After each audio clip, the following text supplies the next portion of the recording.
Hi, I am Natalie Rogers with Tat Your Own Adventure. I am here today to show you how to do a split ring.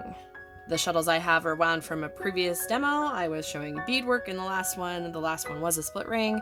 This is going to walk through how to do the split ring. So let's walk through one split ring. So you're going to start the ring like normal. And let's just do 5 picot 5. Make it nice and easy. Give us something to work with here. So 1, 2, 3, 4, 5. Let me add a picot in. So we're just doing the first half, which is exactly like a normal ring. Nothing to change yet. The second half is where we're going to have something different. 1, 2, 3, 4, 5. Okay, so I did 5 picot 5 on that side. Now I'm going to move to the other side. Some people like to do a dead spider where they turn their hand. That's usually with this pinch. And then they're going to work on this spot right here. This cramps up my hand, so I am not going to hold it that way. Instead, I'm going to take and transfer the thread over. So again, the stitches I just worked are sitting right here. The second half of a split ring is always unflipped stitches. Let's do an even one right now. So we'll do the same pattern on this side of a 5 picot 5. But because it's unflipped, we're going to do the second half of the stitch first, which is that over under. And we're going to just pull it down. We're not going to flip it. So I want to see that purple thread on top. I do not want to flip and see the blue. So there we go. I've got one purple stitch. I did the over under first and then the under over. Okay, and so then we're going to repeat second half first, first half second. There you go. That's 1, 2. Second half first half second, 3, second half, first half, 4, second half, first half, 5, picot with the second half again. Do your best to get it to match your other side. With practice, you'll get better at gauging how much thread you need on this reverse side. And again, second half, first half. Repeat that process 5 times. I've done it 4, so here's the last one, 5. Okay, so once you've done that, it's always nice to hold both of these lightly in your pinch as you close the ring. So then we'll go back to that blue thread because that'll be what closes it. That closes up my split ring there. Okay, so now that we've completed one split ring, just to kind of refresh on the technique, let's go ahead and practice it. We're going to do a 5 split ring pattern. I am going to throw in one set or a pair of uneven rings just to show you how you can use that to shape your piece. So you don't always have to have the same stitch count on both sides of a split ring. So I'll show you how that works. So let's go ahead and start this part of the pattern off with a 3 picot 3, 3 picot 3. So we'll start off with an even ring, just to give you one more practice before I throw a lopsided ring at you. Okay, so 1, 2, 3. This is the normal side, just like any other ring that you've ever done. The stitches are flipping. 3 picot 3. Okay, I've got 3 picot 3 in, so now I'm going to hop over to my other side, and that's where I'm going to do my unflip stitches. Again, you are welcome to do the dead spider hold if that's what you like. It just cramps up my hand, so it's one that I don't use. There's 3 stitches. And a picot, and I did the second half twice. Need to do the first half now. There we go. 1, first half, second half. Sorry, second half, first half, second half, first half, because we're doing unflip stitches. Okay, there we go. We have 3 picot 3, 3 picot 3 for our split ring. So we will close that. That's our first ring. Our next ring is going to be an uneven ring. We're going to do 5 picot 12 in the blue. And then we're going to just do 3 stitches in the purple.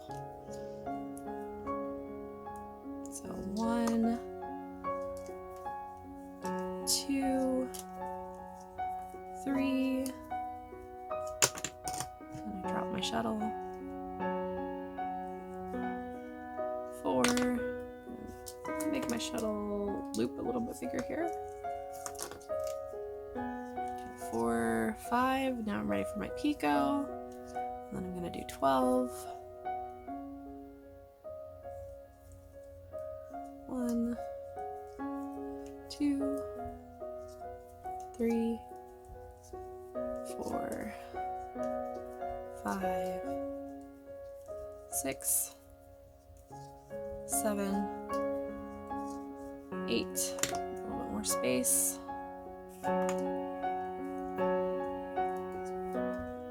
9, 10, 11, 12. Again, these are all flip stitches. It's always a good idea to check to make sure your thread moves before you move over to the second half of the ring.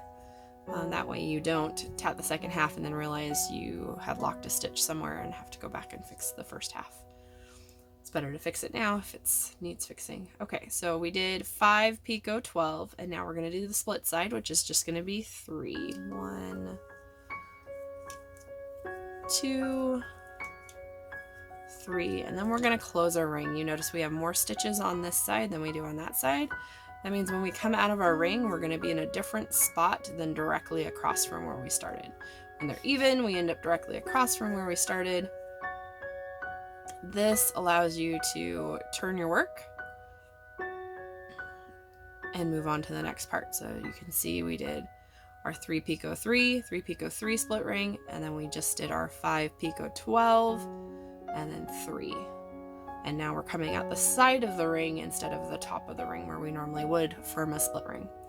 Okay, so then this next ring that we're going to do is going to be a 4 picot 4 picot 4. And both sides are going to be even, so we will repeat the same thing with the purple using unflipped stitches. So that's 3 stitches, here comes 4. We'll put in our picot.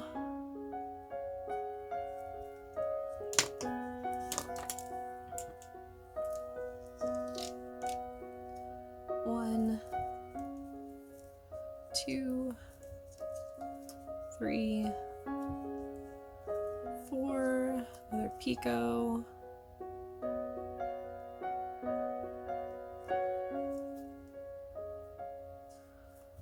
1, 2, 3, 4. That's it for the first side. We have 4 picot 4 picot 4.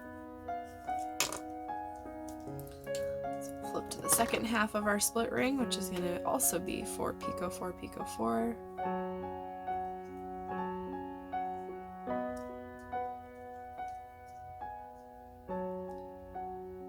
Second half first, 1, 2, second half, first half, there's 2 stitches, second half, first half, 3, second half, first half, 4, picot,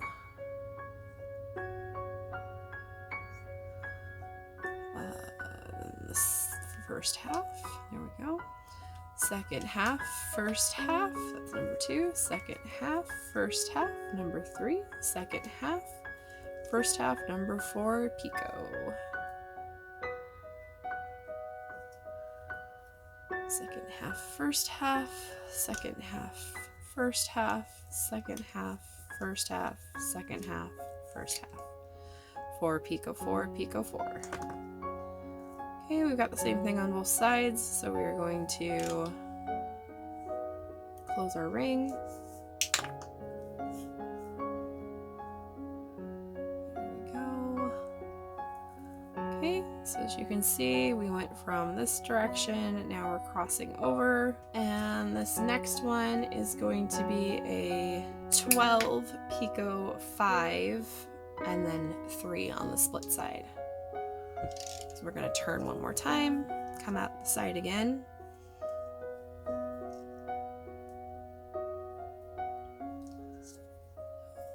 One, 2, 3. Oops, that did not flip. fix that now so I won't have issues with it later. Oh, it's because my shuttle is running out of thread. Okay, I'm finger tatting. 1, 2, 3, 4.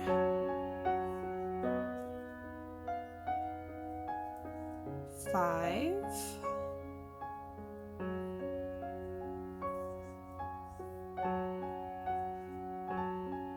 6. 7. I should have at least enough to finish this ring. 8.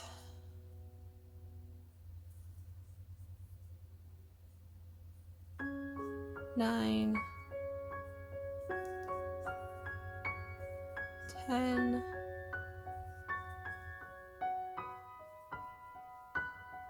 11. 12 stitches there. And we're going to do a picot.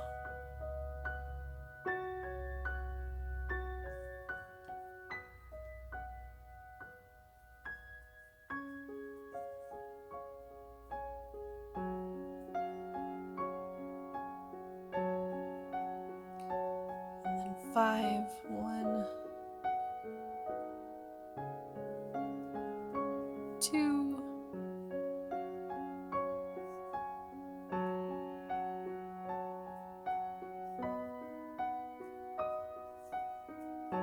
3. A little bit trickier when you're running out of thread here. It's okay. 4.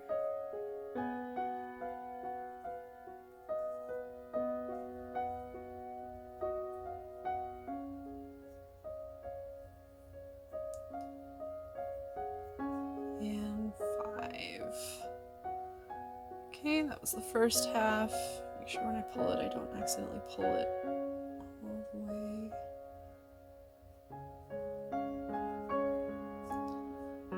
Out. I want enough space to work my 3 stitches, but I don't want the tail to come out. Okay. I'll do 3 here. Second half, first half. Second half, first half, second half, first half. And then I can take these in my pinch and tighten. Okay, so you can see we came out the side of the ring again. Now we're facing back towards the direction we came from initially. Okay. And then I had a 3 picot 3, 3 picot 3.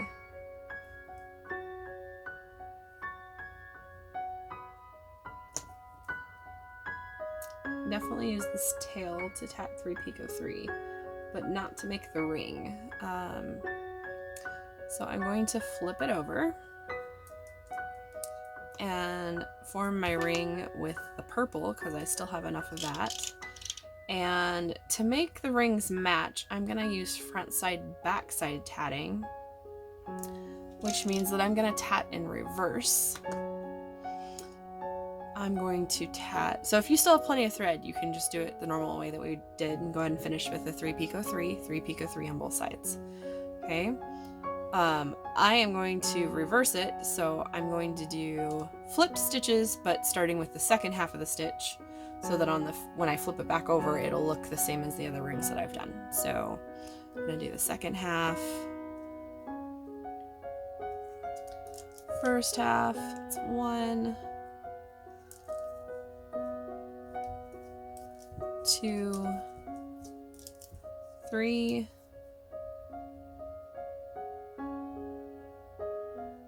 1 picot, 1, 2,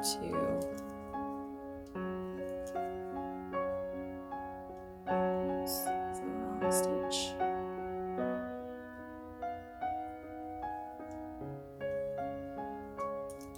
First half, there we go, 3. So if I flip it back over, you can see it's 3 picot 3 on the front side. On the back side, it's a half stitch, 2 stitches, a half stitch with the picot, a half stitch with the picot on the other side, 2 stitches and a half stitch. So it adds up to 3. It's just they're starting on the second half instead of the first half. Okay. And then because I did it that way, I'm going to do this one in the normal order, but again, not flipping. So first half, second half, but not flipping. 1, 2,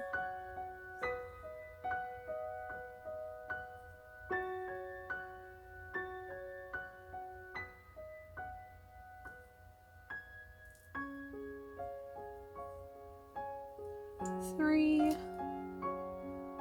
a picot,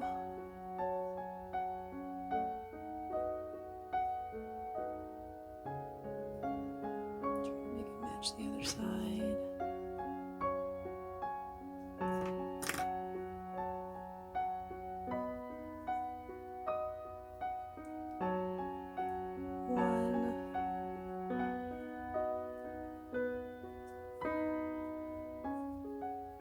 Two,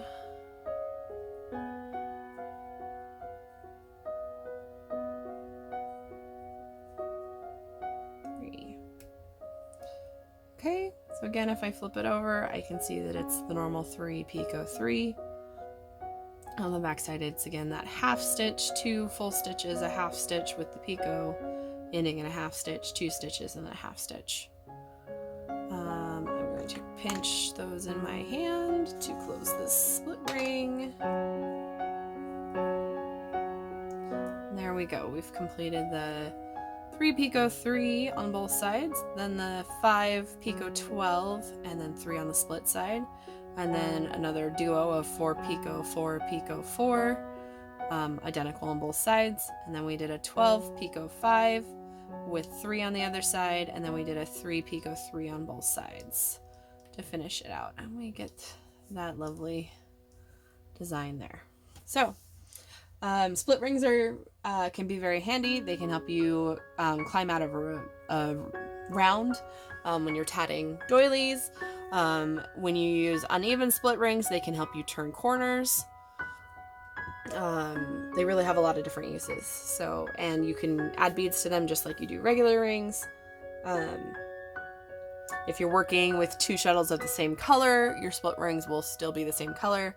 If you are working with different thread colors, please keep that in mind as if you go to try and climb out with a split ring, because your secondary color will show, and that will probably make it different from all of the other rings in that round. So if you're climbing out of a round, it's usually good if you're using the same color on both shuttles, unless you are intentionally trying to get the look of a split color ring.